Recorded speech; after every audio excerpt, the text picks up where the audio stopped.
우리 옆에 분들과 이렇게 한번 인사하셨으면 좋겠습니다. 이 시간 하나님께서 함께 하십니다.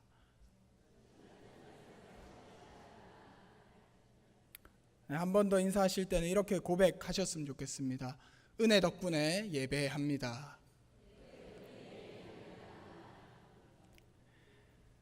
네, 우리가 살아가면서 많은 기대들을 가지고 살아갑니다. 또한 기대하지 않는 것들도 있습니다. 우리 성도님들께서는 어떤 것들을 기대하며 살아가십니까?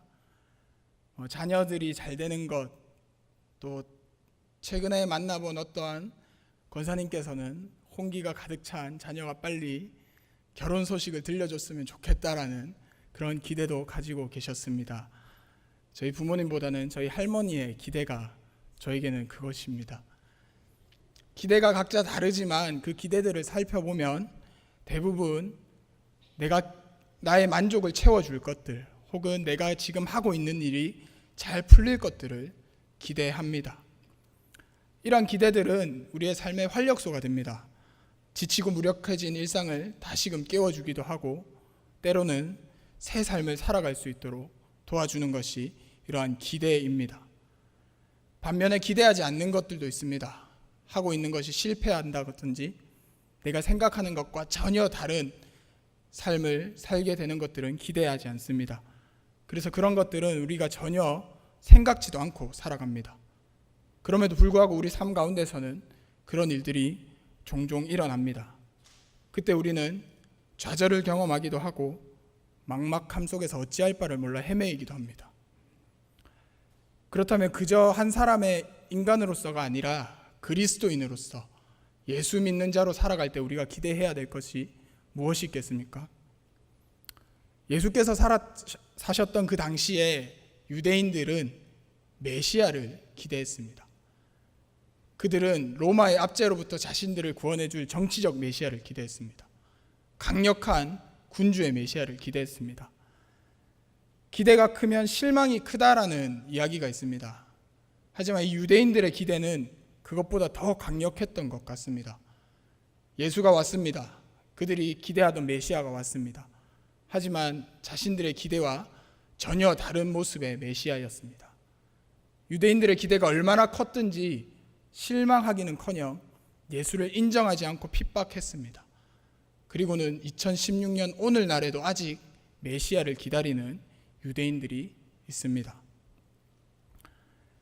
예수를 바라보는 관점에서 우리와 유대인들은 큰 차이가 있습니다. 하지만 그들과 우리가 공통적으로 기대하고 기다리는 것이 있습니다. 바로 하나님 나라입니다. 하나님 나라가 임재할 것을 우리도 기대하고 유대인들 역시 기대합니다. 성경에서 말하는 그 하나님 나라, 특히 이사야 선지자가 말한 사자와 어린 양이 뛰어놀고 어린아이가 독사굴에 손을 넣어 장난쳐도 위험하지 않은 그 평화의 나라를 우리는 꿈꾸고 기대합니다. 그런데 아이러니하게도 우리가 기대하는 이 하나님 나라는 우리가 기대하지 않는 것이 이루어질 때 나타나게 됩니다. 하나님 나라가 언제 임재하게 됩니까? 사람들이 기대하지 않고 두려워하는 것 중에 하나가 바로 죽음이라는 것입니다. 마지막 종말을 우리는 기대하지 않습니다. 하지만 하나님 나라는 마지막 때에 이루어집니다. 죽음이라는 것은 인간 실존을 불안케 하는 것입니다. 죽음이 오는 순간 인간 실존이, 나 자신이 사라지기 때문에, 끝이 나기 때문에 사람들은 마지막을 두려워하고 기대하지 않습니다. 그러나 우리가 그토록 기대하는 하나님 나라는 마지막 때에 이루어집니다. 그렇다면 과연 죽음이라는 것, 마지막이라는 것이 무엇이기에 우리는 그토록 하나님 나라를 기다리면서도 그것이 이루어질 미래, 그 마지막은 기대하지 않고 죽음에 대해서는 말하려 하지 않는 것이겠습니까? 성경에서 죽음에 대해서 여러 가지 이야기를 합니다.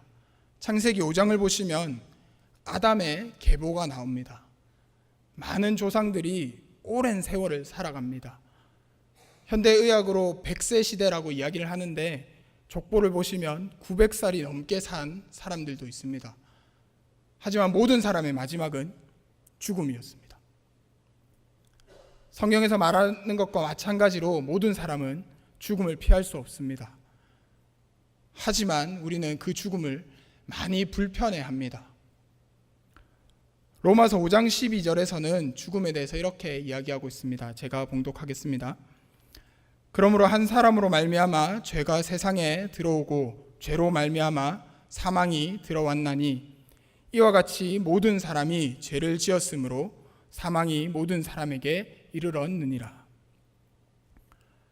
사망이, 죽음이 모든 사람에게 이르렀다라고 얘기하면서 그것은 죄에 대한 형벌로 죽음이 임했다고 기록하고 있습니다. 우린 죽음 이후에 영원한 천국을 믿고 있습니다.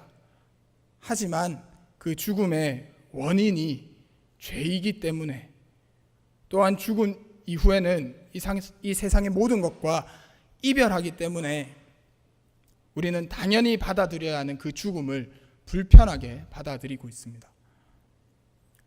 반면에 죽음을 축복으로 보는 견해가 있습니다.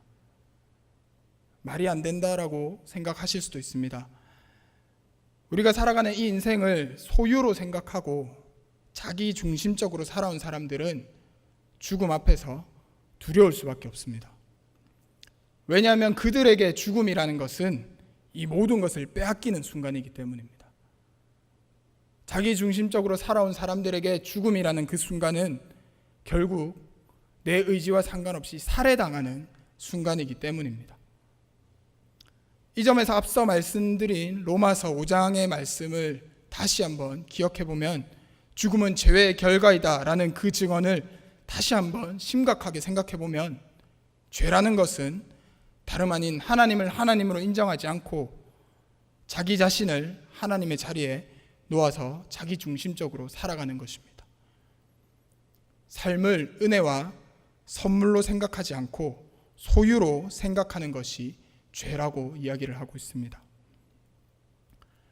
그러나 하나님에 대한 깊은 믿음으로 말미암아 내 삶을 내 소유가 아니라 하나님께서 주신 선물로 생각한다면 죽음은 더 이상 우리에게 다가오는 재앙일 수 없습니다.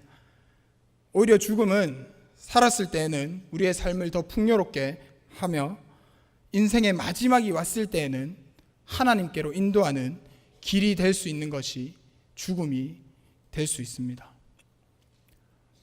1530년 아우구스부르크에서 낭독한 신앙고백서에는 이런 이야기가 있습니다. 예수 그리스도 안에서 심판자인 죽음이 이제는 길 안내자가 되었다. 죄에 인한 결과로는 예수 안에서 죽음이 심판자였지만 나의 삶을 하나님의 선물, 하나님의 축복으로 바라보았을 때는 그 죽음은 이제 하나님께로 나를 인도하는 안내자가 되었다는 것입니다. 이런 고백을 하는 자들에게는 결국 죽음이 있기에 삶의 의미가 있는 것입니다.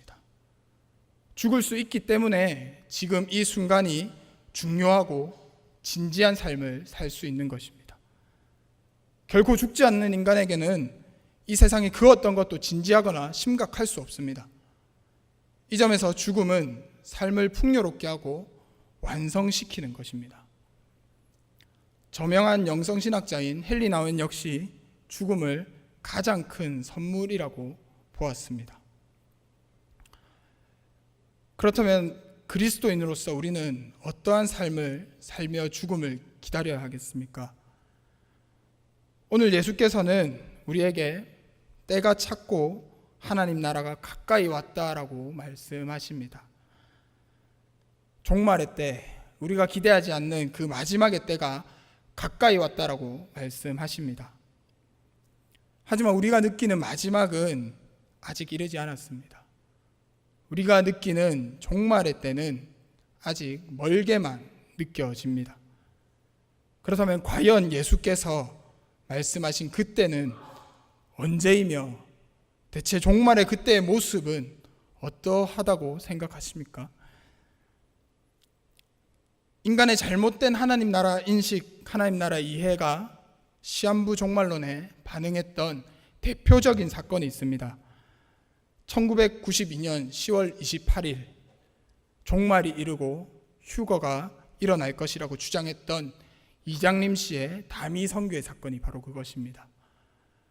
저는 당시에 너무 어렸기 때문에 명확한 기억은 없지만 뉴스나 어른들의 이야기에서 그때가 한국 사회가 매우 떠들썩했다는 기억이 있습니다. 퇴직금을 몽땅 헌금하는 사람이 있었습니다. 부동산을 매각하고 그 돈을 들고 다미선교회로 가는 사람들이 있었습니다. 어떤 가정주부는 중학생인 아들을 데리고 가출하여 종말을 맞이하겠다고 그곳으로 가는 사람들이 있었습니다. 하지만 아무 일도 일어나지 않았습니다. 1992년이었지만 우리는 여전히 2016년을 잘 살아가고 있습니다. 그렇다면 인간이 잘못 이해한 그 하나님 나라, 그 시한부 종말론이 아니라 예수께서 선포하신 하나님 나라는 언제 이루어지는 것일까요? 친구들과 종종 이런 농담을 할 때가 있습니다. 약속 시간에 늦은 친구에게 전화를 합니다. 몇몇 정말 뻔뻔한 친구를 제외하고는 대부분 양심적인 거짓말을 합니다. 다 와간다. 그러면 제가 이렇게 핀잔을 준 적이 있습니다. 예수께서도 하나님 나라가 가까이 왔다 하시고 2000년이 지났다. 너의 말을 나는 믿을 수 없다. 과연 예수께서 가까이 왔다라고 하신 것이 우리가 생각하는 그 시간 개념과 달라서 아직 하나님 나라가 오지 않았다는 것인지 아니면 다른 의미가 숨어 있는 것인지 오늘 말씀을 통해 다시 한번 짚어보기를 원합니다. 14절 말씀에서 예수께서 갈릴리에 오셔서 하나님의 복음을 전파했다고 하십니다. 하나님의 복음은 잘 아시다시피 기쁜 소식, 복된 소식입니다. 당시 로마인들에게 복음은 황제 즉위식이 있는 날이 복음이었습니다. 또 황제의 아들이 태어난 그 소식이 그들에게는 복음이었습니다. 반면 유대인들에게는 메시아가 오실 것이 복음이었습니다. 예수께서는 그 복음을 전파하셨습니다. 다시 말해서 예수는 자기 자신을 선포하신 것입니다. 메시아가 오시는 그때, 복음이 전파되는 그때가 하나님 나라가 임하는 것입니다. 때가 찼다는 예수의 선포, 하나님 나라가 가까이 왔다는 예수의 그 선포는 이미 마지막 때가 이루어졌다. 우리가 기대하지 않았던 그 종말이 예수의 자기 선포를 통해서 앞당겨 선취되었다라는 것을 예수께서는 선포하고 계셨습니다. 이를 통해서 예수는 하나님 나라가 이루어졌음을 선포했습니다. 종말의 때는 시간의 마지막을 의미하는 것이 아닙니다. 내 삶이 끝나는 그 죽음이 종말이 아닌 것입니다. 이미 예수가 오심으로 인해서 우리는 우리가 기대하지 않는 그 종말을 맞이했습니다. 기대하고 싶지 않은 그 마지막 때는 이미 왔습니다. 그럼에도 불구하고 우리가 이 사실을 잘 받아들여지지 않는 것은 여전히 우리는 미래라는 시간을 염두에 두고 있기 때문입니다. 예수께서는 하나님 나라가 가까이 왔다라고 말씀하셨습니다. 방금 제가 예수께서 이미 이루셨다, 이미 종말의 때가 왔다라고 선포했다라고 말씀드렸는데 예수께서는 왔다, 이미 이루어졌다 이것이 아니라 가까이 왔다라고 말씀하십니다. 이미 자신을 선포하셨습니다. 이미 메시아 오심을 선포하심으로 종말을 선포하셨습니다. 그럼에도 예수께서는 가까이 왔다. 그 이유는 이어져서 나오는 예수의 말에서 찾을 수 있습니다. 회개하고 복음을 믿으라. 하나님 나라는 회개하고 복음을 믿는 자들에게 허락되는 것입니다. 하나님 나라는 회개하고 복음을 믿는 자들이 경험할 수 있는 것입니다. 이렇게 말씀드리면 너무나도 당연한 것이라고 반문하실 수 있습니다. 맞습니다. 너무나도 당연한 것입니다. 하지만 너무나도 당연해서 우리가 너무 가볍게 생각하고 있지는 않습니까? 신앙생활의 기본적인 원리이고 너무나도 쉬운 것이라서 때로는 관과하고 살아가지는 않으시는지 한번 우리의 삶을 돌아보셨으면 좋겠습니다. 너무 당연하고 너무 단순한 신앙생활의 원리지만 이만큼 어려운 것도 없습니다. 회개, 용서를 구하고 죄 사함을 받는 것입니다. 예수께서 회개하라라고 선포하셨지만 이미 1장 4절에서 기록하고 있듯이 죄 사함을 받는 회개의 세례는 요한이 요단강에서 베풀고 있었습니다. 온 유대 지방과 예루살렘의 사람들이 나와서 요단강에서 요한에게 그 세례를 받았다라고 기록하고 있습니다. 그러나 예수께서는 다시 한번 말씀하십니다. 회개하라. 회개는 매일의 삶 속에서 이루어져야 하는 것입니다. 매 순간 회개가 이루어져야 하는 것입니다. 우리가 살아가는 이 세상은 눈부시게 발전했습니다. 그에 따라서 우리가 사는 일상생활도 많이 변했습니다. 편리해진 것들도 너무나 많고 때로는 젊은 세대들도 기술의 발전을 쫓아가기가 버거울 때가 있습니다. 그럼에도 불구하고 여전히 우리의 삶의 문제는 안고 살아갑니다. 그 문제들 때문에 때로는 그 무게가 견디기 힘들어서 버티기가 너무나도 버거울 때가 있습니다. 하지만 그리스도인들이 가장 힘들어야 하는 것은 내 삶의 문제가 아닙니다. 일상의 버거운 문제들이 아닙니다. 내가 말씀대로 사라지지 않아서 괴로워해야 합니다. 내가 예수 믿는 자인데, 내가 구원받은 자인데 여전히 죄의 멍에 그것을 메고 살아간다는 그 사실에 통곡하고 회개하며 살아야 하는 것이 참된 그리스도인의 모습입니다. 발버둥 치는 것, 그것이 회개입니다. 공지영 씨의 소설 도가니에 이런 말이 나옵니다. 우리가 싸우는 것은 세상을 바꾸기 위해서가 아니라 세상이 우리를 바꾸지 못하게 하기 위한 것이다. 죄가 나를 쓰러뜨리지 못하게 하려고 싸워야 합니다. 세상의 수많은 그 유혹들이 나를 변하지 못하게 하려고 끝까지 싸우는 것이 회개입니다. 매일매일 삶의 자리에서 회개가 일어나야 합니다. 기도의 자리, 예배의 자리에서 죄를 고백하는 것으로 회개가 끝나는 것이 아닙니다. 세례 요한이 베풀었던 그 회개의 세례를 받는 요단강에서 회개가 끝나는 것이 아닙니다. 가정에서, 직장에서, 학교에서, 내 삶의 터전에서 이루어지는 것이 그 발버둥 치는 싸움이 바로 회개인 것입니다. 이 회개를 하는 이들에게는 이미 하나님 나라가 주어진 것입니다. 다가올 미래가 아니라 회개함으로 마지막 날에 이루어질 그 하나님 나라가 우리에게 허락되는 것입니다. 나는 날마다 죽노라라는 그 고백을 살아가는 우리가 되시기를 소망합니다. 그리고 또 말씀하십니다. 복음을 믿으라. 좋은 소식, 복된 소식을 믿으라는 것입니다. 어떤 것이 좋은 소식입니까? 삶에 햇빛이 드는 것, 사업이 번창하는 것, 자녀가 취업하는 것, 물론 너무나도 좋은 소식입니다.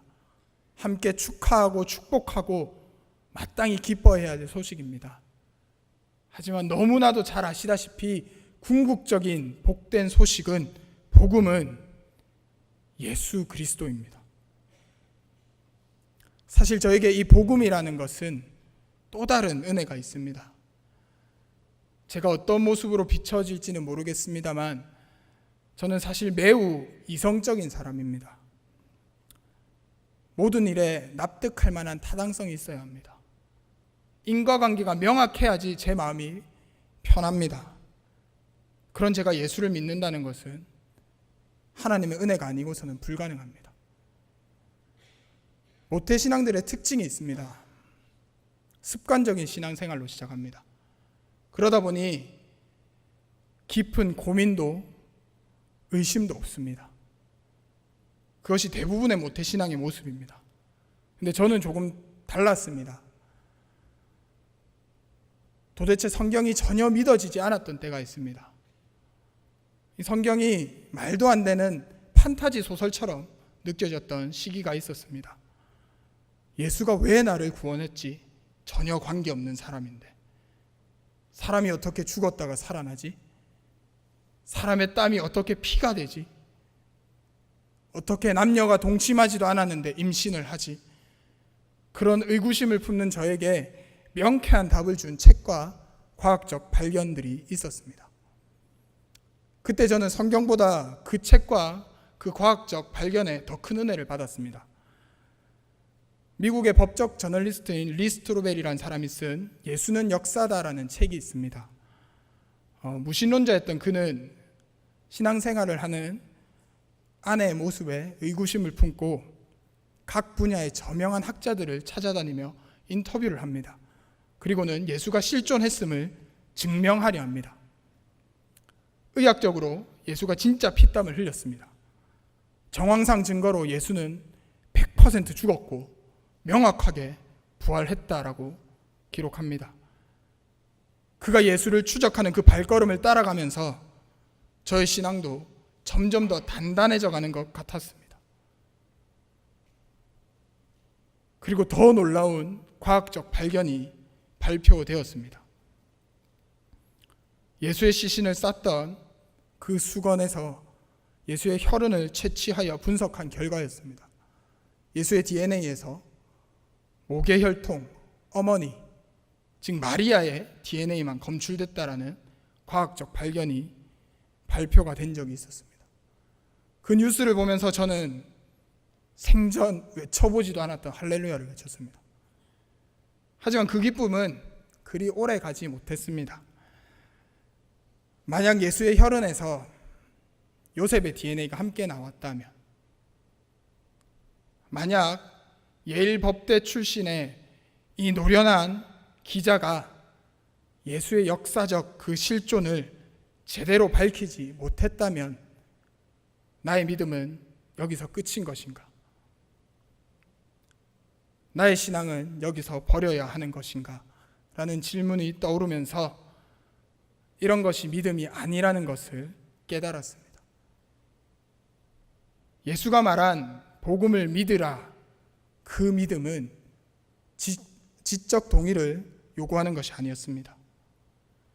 예수 자신을 믿으라는 그 믿음은 이성적인 믿음을 요구한 것이 아니었습니다. 매우 이성적인 저에게 큰 충격이었지만 저의 마음을 시원케 해주었던 그 책과 그 과학적 발견보다 더 큰 은혜가 있었습니다. 예수께서 그때 저에게 믿으라고 하신 그 믿음은 그냥 단순히 예수를 믿는 것이었습니다. 내가 하나님의 아들이라는 것을 믿어라. 내가 너를 위해 십자가를 졌다는 것을 믿어라. 단순히 그것을 믿는, 또 예수를 믿는 사람답게 사는 것이 믿음이었습니다.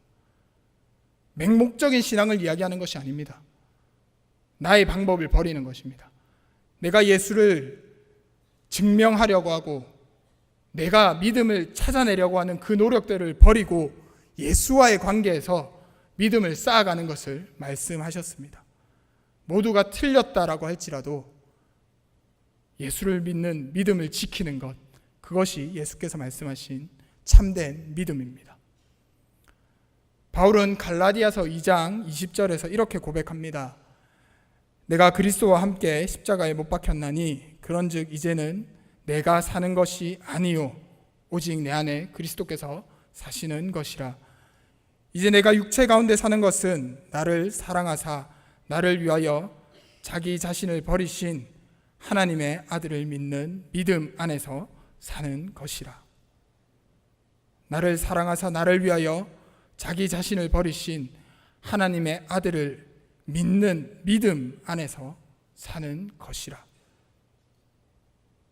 십자가에 못 박힌 사람들의 특징이 있습니다.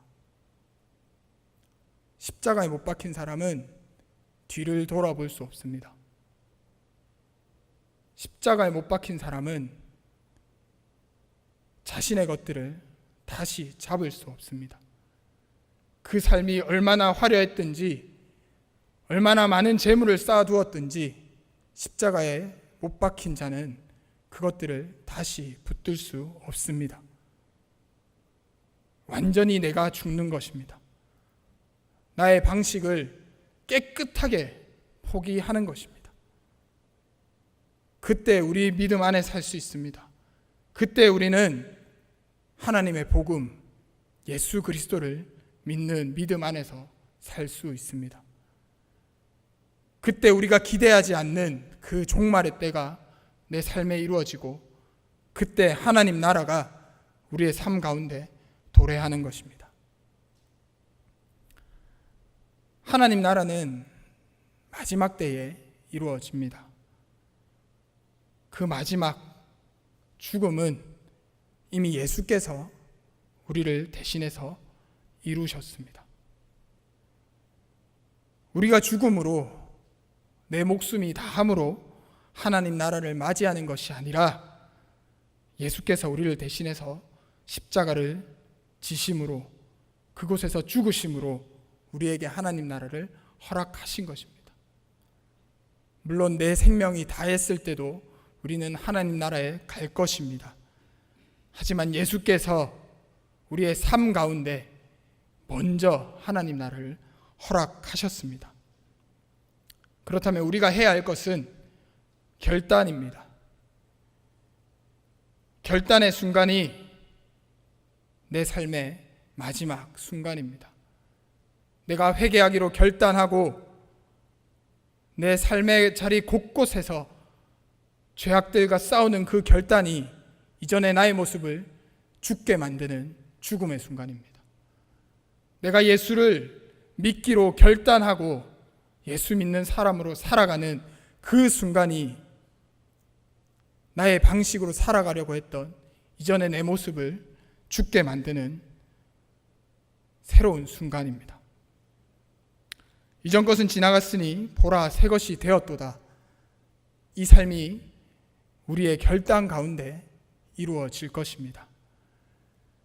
한 신학자의 이야기를 하고 말씀을 맺으려 합니다. 한 신학자가 구원론에 대해서 이런 비유로 설명을 하였습니다. 전쟁 중에 동굴로 피신한 군인들이 있었습니다. 며칠이 지났고 전쟁이 끝이 났습니다. 하지만 이 동굴에 피신했던 군인들에게는 종전의 소식이 들려지지 않았습니다. 그들은 여전히 동굴 안에서 전쟁 중이라는 생각으로 동굴 안에 머물고 있습니다. 하지만 세상은 전쟁이 끝이 났습니다. 예수께서 이 땅에 오심으로 십자가를 지심으로 죄의 문제를 해결하고 모든 인류가 구원을 받았습니다. 하지만 그 소식이 들려지지 않은 사람들이 있다라는 이야기였습니다. 저는 이 이야기에 조금 더 보태어서 오늘 말씀을 적용해 보려고 합니다. 전쟁이 끝났습니다. 그리고 그 소식이 동굴 안에 있는 군인들에게도 들려졌습니다. 그 기쁨의 소식을 듣고 군인들이 동굴 밖으로 나와 환호성을 지르고 기쁨에 겨워 집으로 돌아갑니다. 그런데 몇몇 군인들은 여전히 동굴 속에 남아 있습니다. 전쟁이 끝났다는 것을 들었습니다. 하지만 이들은 이미 경험한 동굴 속의 안전함을 포기하지 못했습니다. 그곳을 벗어나려기보다는 밖으로 나가는 것은 여전히 위험하다는 생각이 이들을 사로잡고 동굴 안에 여전히 머물러 있습니다. 우리는 어느 쪽에 있어야 하겠습니까? 우리가 기대하기 싫은 마지막의 때, 생각하기 싫은 종말의 때는 이미 이루어졌습니다. 회개함으로, 믿음으로 담대히 동굴을 박차고 나가서 하나님께서 우리에게 허락하신 그 하나님 나라를 기쁨으로 맛보는 우리가 되기를 간절히 소망합니다.